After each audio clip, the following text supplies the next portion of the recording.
Baik, puji Tuhan, kawan SKFM dimanapun Anda berada, saya mengucap syukur bahwa pagi ini ada kesempatan lagi bagi saya untuk bisa berbagi berkat kepada saudara semua. Dan pagi ini saya masih memilih untuk berbicara tentang mengenal Tuhan lebih dalam lagi. Sekali lagi, topik kita ialah mengenal Tuhan lebih dalam lagi.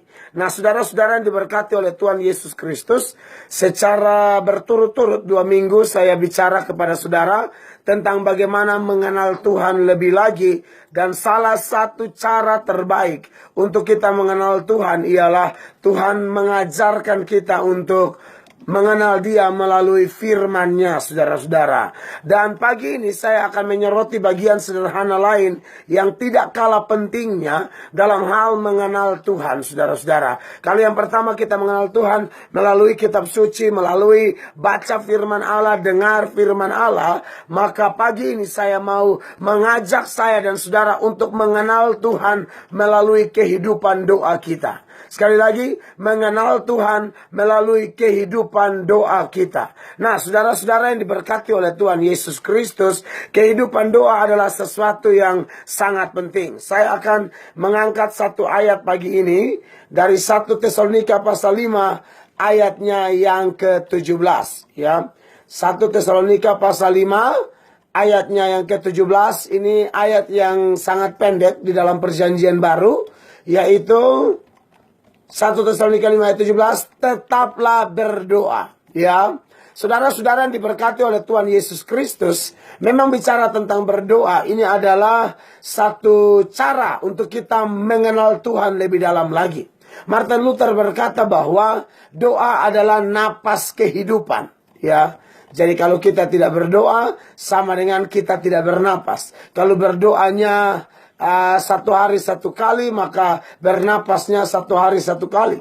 Kalau berdoanya 1 minggu 1 kali, maka bernapasnya juga 1 minggu 1 kali. Kalau berdoanya 1 bulan 1 kali, maka bernapasnya pun 1 bulan 1 kali. Jadi saudara-saudara, ternyata bicara tentang doa itu sesuatu yang sangat penting. Ya, orang Jakarta bilang doa itu datang omongin aja. Doa, datang omongin aja. Apa isi hatimu, apa kerinduanmu, doa, datang omongin aja, saudara-saudara. Ini yang Tuhan mau supaya saya dan saudara lakukan dalam kehidupan ini, ya. Firman Allah juga berkata dalam Matius 18 ayat 19 dan 20, Tuhan Yesus bilang, dan lagi aku berkata kepadamu, jika 2 orang daripadamu di dunia ini sepakat meminta apapun juga, permintaan mereka itu akan dikabulkan oleh Bapakku yang di sorga. Sebab di mana 2 atau 3 orang berkumpul dalam namaku, di situ aku ada di tengah-tengah mereka. Jadi sekali lagi, doa adalah sesuatu yang sangat penting, ya. Pujian rohani dari seorang pemuji rohani, Nikita, dia berkata kita dengan Tuhan itu hanya sejauh doa. Banyak kali ada persoalan, banyak kali ada pergumulan, saudara-saudara, kita mengeluh, dan tidak jarang ada orang-orang yang ketika mengeluh, salahkan suami, salahkan istri, salahkan diri sendiri, salahkan pendeta, bahkan lebih parah lagi ada yang salahkan Tuhan. Ya, ada yang lebih parah salahkan Tuhan, saudara-saudara. Dan menganggap bahwa Tuhan tinggalkan dia. Sebenarnya ada satu persoalan, yaitu Anda tidak berdoa. Makanya terasa jauh sekali dengan Tuhan. Tetapi pagi ini, saudara-saudara, dan beberapa minggu ke depan, kita akan belajar lebih dalam lagi tentang hal berdoa ini, ya. Bicara tentang doa ini ada banyak pokok yang bisa kita seberangkan, ada banyak dasar kitab suci yang bisa saya pilih untuk saya seberangkan bagaimana tentang doa yang berkenan, doa yang sesuai dengan kehendak Allah itu seperti apa. Misalnya teladan doa Musa, teladan doa Nehemia, yang paling populer ialah prinsip-prinsip doa di dalam doa Bapa Kami yang diajarkan oleh Tuhan Yesus. Di sana ada sejumlah pelajaran-pelajaran penting yang bisa kita dapati. Tetapi kali ini saya akan menyoroti banyak teks, banyak data, banyak ayat di dalam kitab suci untuk kita menemukan seperti apakah doa yang berkenan di hadapan Tuhan. Ya. Memang bicara tentang doa ini kita juga belajar lebih dalam supaya kita tahu seperti apa sih reaksi Tuhan terhadap doa saya dan saudara. Atau reaksi Tuhan terhadap doa-doa yang dinaikkan oleh manusia. Ya, saya mau membahas beberapa poin. Yang pertama, saudara-saudara, reaksi Tuhan yang pertama yang sering kita jumpai dalam Alkitab dalam hal menanggapi doa manusia. Yang pertama reaksi Tuhan ialah Tuhan tidak menggubris doa itu. Ulang. Tuhan tidak menggubris doa itu atau Tuhan tidak mendengar doa-doa itu, saudara-saudara. Ada doa yang dinaikkan, tapi ternyata Tuhan sendiri tidak peduli dengan doa itu. Tuhan sendiri tidak mau dengar doa itu. Lalu saudara bertanya kepada saya, kenapa Tuhan tidak menggubris doa itu? Kenapa Tuhan tidak dengar doa itu? Kenapa Tuhan tidak peduli doa itu? Sekalipun orangnya berdoa dengan suara besar, doa pakai toa, doa pakai mikrofon, doa dengan pengeras suara, tetapi kenapa Tuhan tidak dengar? Ya, jawabannya begini saudara-saudara. Karena yang berdoa itu bukan anak Allah. Ulang.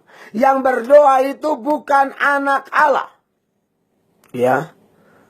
Saudara, ada sejumlah data di Alkitab bahwa orang yang menerima Yesus sebagai Tuhan dan Juru Selamat, orang itulah yang diangkat menjadi anak Allah. Saudara bisa perhatikan itu dalam Injil Yohanes pasalnya yang pertama, ayatnya yang ke-12. Setiap orang yang menerimanya diberi kuasa untuk menjadi anak-anak Allah. Siapa mereka? Orang-orang yang bukan dilahirkan dari daging, bukan dilahirkan secara jasmani, bukan oleh keinginan seorang laki-laki, tapi dilahirkan oleh Allah atau dilahirbarukan oleh Roh. Selama orang itu tidak menerima Yesus sebagai penguasa tunggal di dalam kehidupannya, saudara, maka dia dianggap bukan anak Allah. Dan doa orang seperti ini tidak didengar. Kenapa? Karena dia tidak datang dalam nama Yesus. Dia tidak datang dalam pribadi Yesus Kristus yang adalah satu-satunya pengantara antara manusia dengan Allah, antara Allah dan manusia. Yesus adalah jalan dan kebenaran dan hidup. Tidak ada seorang pun sampai kepada Bapa kalau tidak melalui Yesus. Itulah bunyi dari Yohanes 14 ayatnya yang ke-6.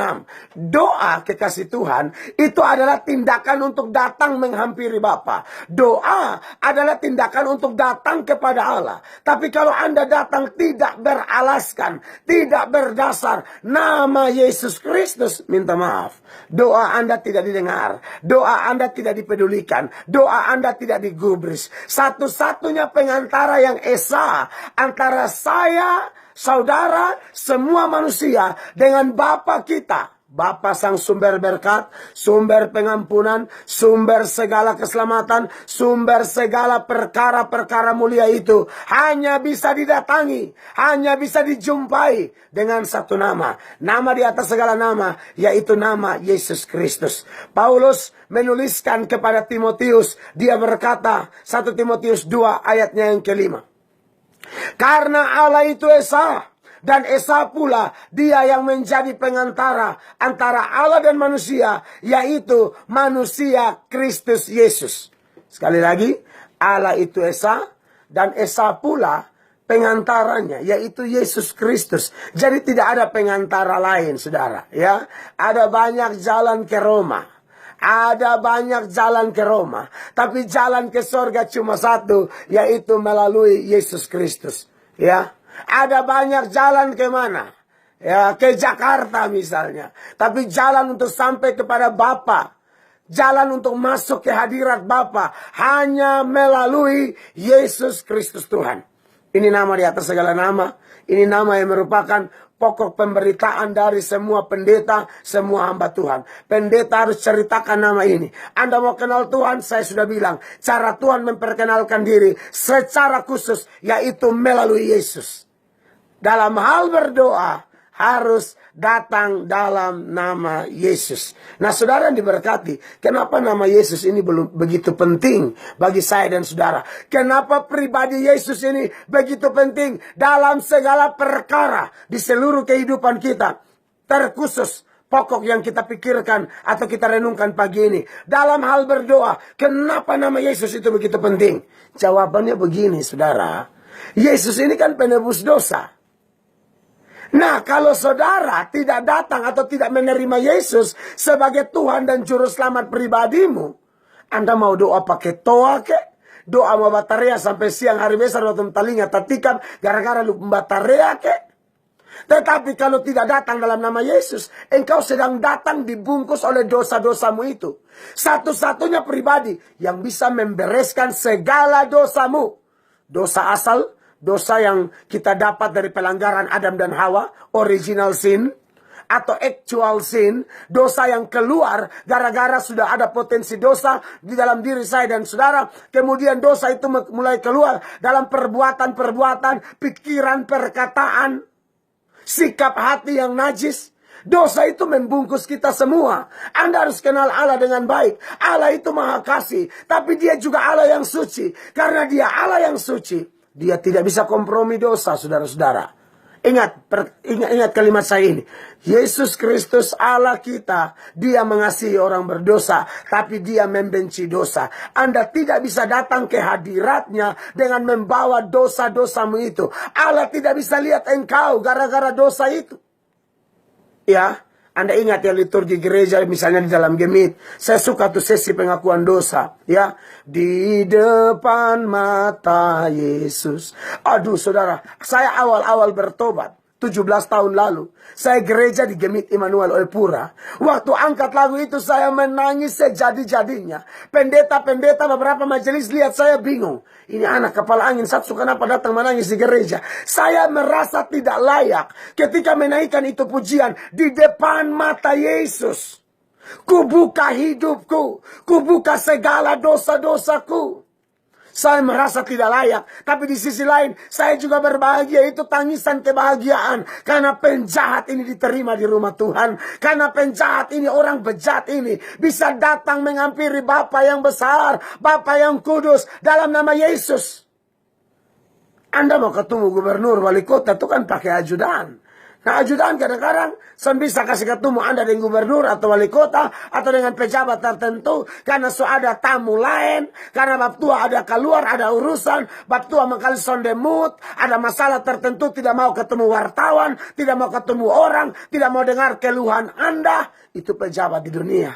Tapi Bapa kita yang di sorga, asal engkau datang dengan beriman kepada Yesus, asal engkau datang dalam nama Yesus, engkau sudah terima dia sebagai Tuhan dan Juru Selamat pribadimu. Dengar baik kekasih Tuhan. Dosamu dibereskan. Tanpa itu, dosamu tidak dibereskan. Dan kalau dosamu tidak dibereskan, dengar firman Allah. Dalam Yesaya 59 ayat 1 dan 2. Firman Allah berkata, sesungguhnya tangan Tuhan tidak kurang panjang untuk menyelamatkan, dan pendengarannya tidak kurang tajam untuk mendengar. Tetapi yang merupakan pemisah antara kamu dan Allahmu ialah segala kejahatanmu. Dan yang membuat dia menyembunyikan diri terhadap kamu sehingga ia tidak mendengar ialah segala dosamu. Jadi kekasih Allah, bukan Tuhan pun tangan sonde panjang, bukan Tuhan pun telinga sonde tajam, bukan.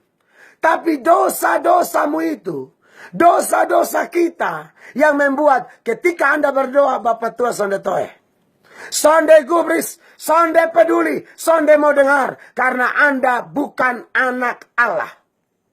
Kenapa bukan anak Allah? Anda belum terima Yesus. Ya, Tuhan Yesus pernah bilang sama murid-muridnya begini ya. Matius 16 ayat 23-24. Dan pada hari itu, kamu tidak akan menanyakan apa-apa kepadaku. Aku berkata kepadamu, sesungguhnya segala sesuatu yang kamu minta kepada Bapa akan diberikannya kepadamu dalam namaku. Sampai sekarang kamu belum meminta sesuatu pun dalam namaku. Mintalah, maka kamu akan menerima supaya penuhlah sukacitamu. Jadi Anda mau bataria sampai gargantang putus juga, tapi tidak dalam namaku, kata Yesus. Tidak datang dengan iman kepadaku. Lu bataria sampai Tuhan sendengar tetangga yang jengkel di lu bataria. Batu menjam tidur siang baru lu bataria bikin telinga sama pica. Iya kan? Tapi sonde dalam Yesus. Lu bataria Bapak Barana terus. Nambar lu lihat nanti. Tidak akan didengar. Ya. Ini ayat bilang, dalam nama Yesus. Tapi saya perlu beri penekanan pagi ini. Dalam nama Yesus di sini bukan asal babunyi. Ada orang yang pakai nama Yesus itu bukan karena beriman. Lata, atau dia pikir nama Yesus ini sama kayak mantra begitu, yang bisa sebut. Dan dia nyong ganteng, dalam nama Yesus, aduh Tuhan ini, siapapun, aduh Yesus berkuasa, haleluya, siapapun putaran ini Tuhan ini, hamba masih jomblo. Ini dia pikir ini nama Yesus, bikin kau nyong lihat, ini nyong san nodek san dia. Nyong ini perempuan gila apa, kalau dia sampai boto-boto. Padahal ada, dalam nama Yesus, Tuhan jamah hatinya, melihat hamba, oh Tuhan hamba coba alis, dalam nama Yesus. Saudara, itu tidak laku. Dengar Bapak ini ngomong, dalam nama Yesus ini bukan mantra kawan. Bukan lu asal babunyi nih. Anjing buru. Yesus Tuhan tolong. Anjing buru tuh angka batu dan habok. Bukan saya apa-apa. Yesus, aduh darah Yesus. Saudara-saudara, ini beta pernah ikuti di Kupang. Ini beta paling jengkel kalau omong dalam nama Yesus enak-enak. Selalu pikir omong nama Yesus suka-suka hati sah. Dalam nama Yesus ini bukan mantra dan tidak boleh lata. Saya pernah bawa tim pelayanan. Beta kan suka keliling NTT, tahu saudara, maklum bro, pendeta kelas kampung. Ini beta dikarenakan jujur, saya di hadapan Tuhan dan di hadapan saudara SKFM, kawan SKFM. Kadang-kadang betul nih hati kekan mana kalau ada pendeta seumuran beta, salam saudara-saudara, saya mengucap syukur ketika saya di Amerika. Wow, saya pelayanan luar biasa. Ada lagi datang, beta di Australia itu, wow, amazing, ya. Ada lagi datang, beta di mana-mana, Timor Leste, itu juga luar negeri loh.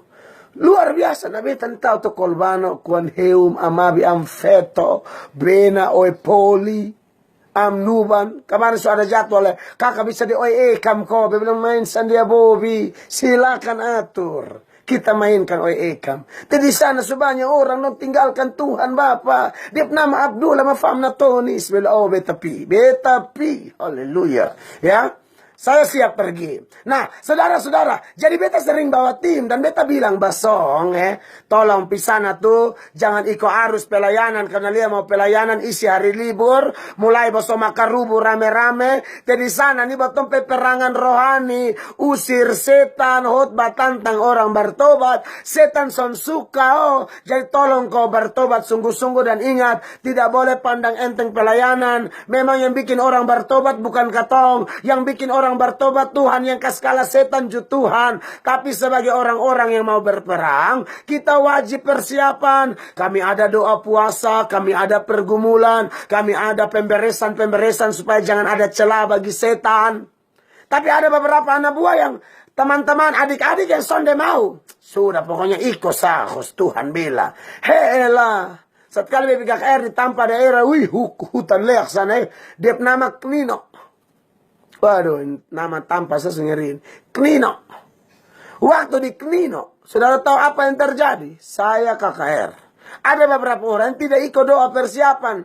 Mau ikut. Jadi batang KKR beta hotbah waktu itu maka 15 sampai 20 menit. Saya altar call dan roh Allah menjama itu orang-orang. Semua tuh lari menangis makarareuk bertobat. Padahal sepanjang KPI atau KKR itu dong olok na cuci makina. Pemimpin pujian ada menyanyi. Ada amin dong tambah dong saya dapat amin. Dan dong amin tuh ke amin olok begitu. Anda tahu apa yang terjadi? Tuhan bekerja melalui khotbah sederhana saya. Alat sama mereka lari. Nah, ini anak-anak muda yang besularang tadi ini. Don junai kopi doa. Woi, jama mati pun, rubu raba mati pun. Anda tahu, yang didoakan aman-aman, yang doa yang kerasukan. Beta bilang dong, dia bilang angka senampuan di luar sana. Bikin jengkel orang besu bilang, jangan di harba biru. Kali kau pula duduk diam. Lu di Kupang sih ada pacaran harba biru, rubu raba orang puana lucu karena rubu raba, pisana lu meraba orang. Setan masuk. Setan dia koin satu, dia tahu sendiri ada harba biru satu mah. Dia pakai nama Yesus. Saudara ingat di Alkitab 7, ya, anak Skewa, Imam Skewa. Itu dong juai. Usir setan pakai nama Yesus.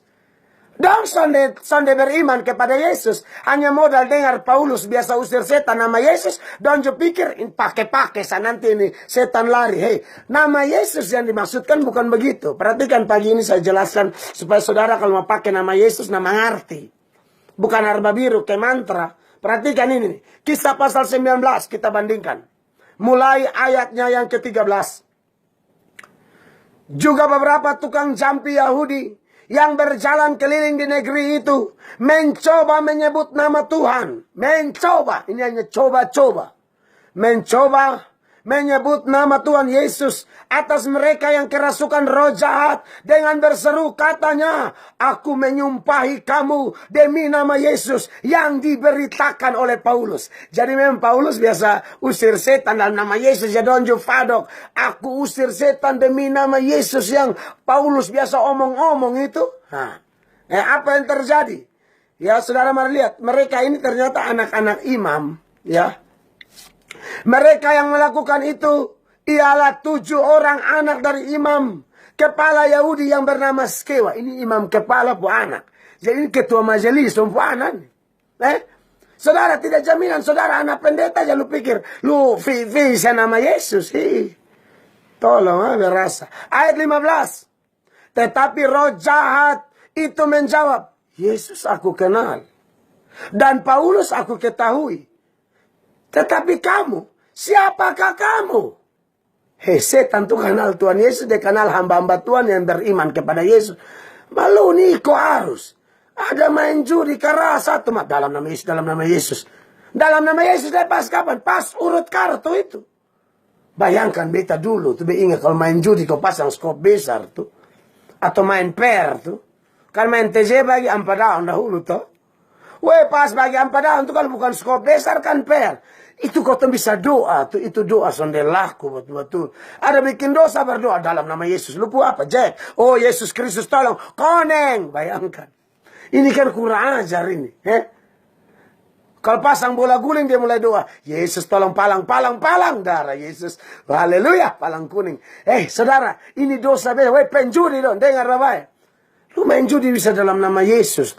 Urut kartu Bapak menyanyi Kidung Jemaat 419. Gembala baik bersuling nan merdu. Oh haleluya. Saudara mau menyembah di PD sana. Persekutuan doa. Pilih gereja aku menyembah Allah. Main judi hela kartu baru gembala baik bersuling nan merdu. Aku yang makala. Andi aku lu bodoh. Lu pikir puji Tuhan pas urut kartu. Bukan apa-apa Pak. Ini anak-anak dan pun doi sekolah. Doi susu. Belum kok istri minta dasar baru. PRB sana.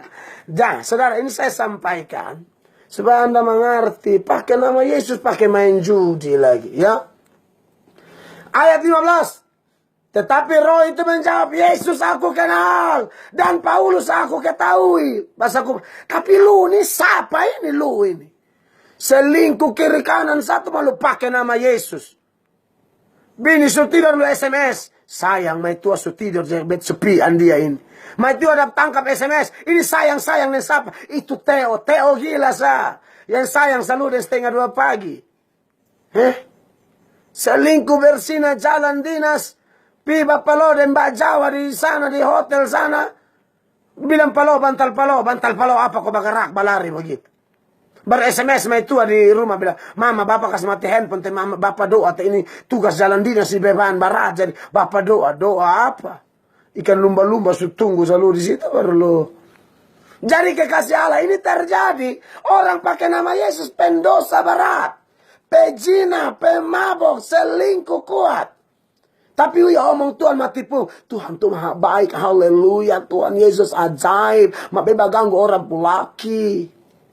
Omong Tuhan Yesus ganggu orang pulaki. Make apa pagi mau pergi kantor tuh bukan untuk supaya bos lihat siapa saya sebenarnya.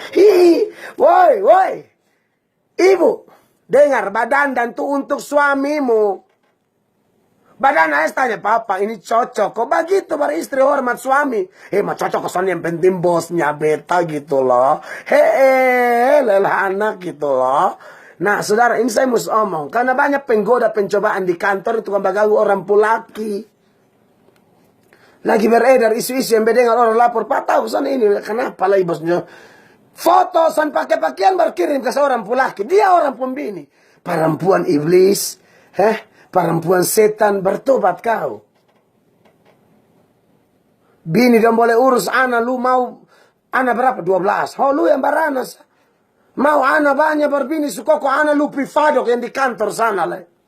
Bini disen pernah puji. Maka luar di kantor bini bilang, bapak ya son cium apa lebih tempeleng salubar. Lihat bayangkan loh. Padahal pas mau nikah tuh, berdoa di depan pendeta suka duka. Langsing kurus kering semua. Saya sayang dia, mencintai dia, dia wanita. Tidak ada wanita lain. Bini minta cium sapong, cium betapa harus terlambat ini. Lu cium masih absen sonak kesra bodoh. Bayangkan. Suami apa model begini. Tapi sampai di kantor lihat orang pembini. Halo, beda memang laki-laki model begini. Apakah ini ada di Kupang? Apakah yang di Kupang ini sedang dengar? Ampuni dia Tuhan. Selamatkan dia Tuhan. Woi, bertobat Pak. Sadar diri Pak. Apalagi Pak ada anak perempuan. Sadar Pak. Tanam kadondong, panen kadondong Pak. Tanam kalapa, panen kalapa. Mau lu panen nona, bye-bye. Lucu, tolong kejar babiru. Beta jujur-jujur sampai pun napas paling sesak kalau bilang selingkuh. Makanya banyak orang-orang biasa suka dengar bekot. Karena ada piara perempuan. Lu undang beta cuci lu. Sana ada istilah. Beta peduli dari pundoi di amplop tuh. Lu pejina satu baru naik pidato bikin diri ke malaikat. Selingkuh kiri kanan, makan uang haram, pancuri kiri kanan, baru memahot baru aman-aman. Baru mau pakai Yesus kita ajaib, dalam Yesus kita keluarga. Hei, pakai nama Yesus bukan asal-asalan. Lalu yang dimaksud dengan pakai nama Yesus ini apa? Maksudnya pada waktu Anda menyebut nama itu, Anda mengimani bahwa saya ini orang berdosa yang tidak layak. Tapi nama ini telah membayar segala dosa-dosa. Dan sebagai bentuk ucapan syukur saya tidak mau jatuh di lubang yang sama lagi. Itu maksudnya. Pakai itu nama tuh beriman. Beta ini orang sonde layak. Tapi ketika beta sebut nama itu, beta percaya segala dosa beta telah dibereskan. Dan beta dimeterai dari Roh Kudus. Dan Roh Kudus beri kemampuan buat beta untuk tidak mengulangi kesalahan yang sama. Binatang itu sudah jatuh di lubang yang sama. Bagaimana mungkin kata manusia yang diciptakan menurut gambar dan rupa Allah, kita jatuh di lubang yang sama? Jangan, kekasih Tuhan. Ya, sebagai pendeta, sebagai hamba Allah, saya sungguh-sungguh menyampaikan ini kepada saudara. Ya, mari beriman sungguh kepada dia, sehingga Anda bebas datang kepada dia. Ya, Ibrani 10 ayat 19 sampai ayatnya yang ke-22. Jadi saudara-saudara, oleh darah Yesus, kita sekarang penuh keberanian dapat masuk ke dalam tempat kudus. Begitu, bukan ke anak-anak skewa tadi, saudara-saudara. Roh jahat bilang, Yesus beta kenal, Paulus beta tahu, malu siapa? Makanya dalam Kisah 19 ayat 16, dan orang yang dirasuk roh jahat itu menerpa mereka dan menggagahi mereka semua dan mengalahkannya. Sehingga mereka lari dari rumah orang itu dengan telanjang dan luka-luka.